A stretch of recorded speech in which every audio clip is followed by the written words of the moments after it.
a lot of times when you share stuff, coaches we end up saying the same stuff over and over again. And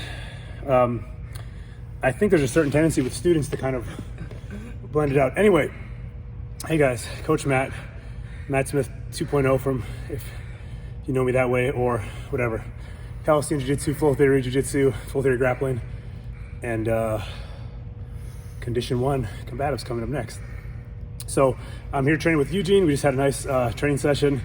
Eugene came through a sheepdog class in San Antonio, but he's from Houston.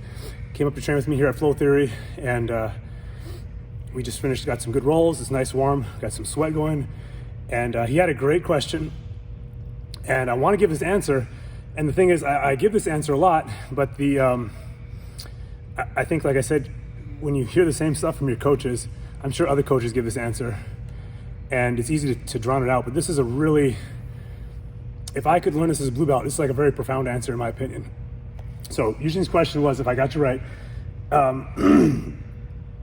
like how do you balance expending your energy versus saving your energy, that kind of thing? Yeah, particularly when I'm on the bottom, and as a white belt, I don't know that many sweeps. So if I spend a lot of energy bucking or getting your weight off me, I may not know what to do after that. I just ended up using energy to get you off, and maybe I did or maybe I didn't. Right, and then but if it doesn't work, then you're spending all that energy.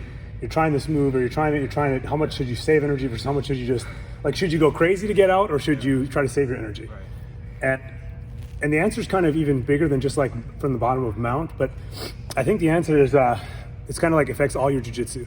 And I would say the answer that I would give, and this is what I want to share with everybody, is that you can give as much energy as you want. I think generally you should have a focus of your technique though. So if you're doing everything right, then go for it, right? If you're doing everything right, but if you're in a situation where you don't know what the right answer is, then you can try to think about it, try to solve that problem, but don't just put energy when you don't know what you're doing. Now, I wouldn't necessarily in training put a lot of energy into it. And I would use that for all your positions, guys. Like when you're sparring, if you know what to do, you should only be focusing, in my opinion, on trying to do the right thing, like the technical answer, because there is a time for, of course, going hard and building your attributes, building your strength and your conditioning for a match or something. But if you're just learning, you have to really try to focus on what to do. And that's a great time. If you don't know what to do, that's a great time to think about after, like that's the question to ask. And if you can just ask one question every time you come, like one question, right? You spar, you come to jiu-jitsu class, you do an hour, whatever, 2 hours class, whatever it is, hour and a half, and you say, I'm gonna train, I'm gonna make sure that I get mounted today. I'm gonna try to escape mount today. And you try and you try and you try, but you try to do what you know how to do. It fails, it fails, it fails, it works, it fails, it fails. And then you try to have one question like, hey coach, I try to do this trap and roll X number of times. It only worked once or twice or something, and then you can try to really focus on learning what, like, I tried this move, it didn't work, why didn't it work? And maybe you can ask a coach or a senior student, why didn't this work? And then you answer that. And then next time, try it again, and pretty soon you're gonna have you get one answer every time.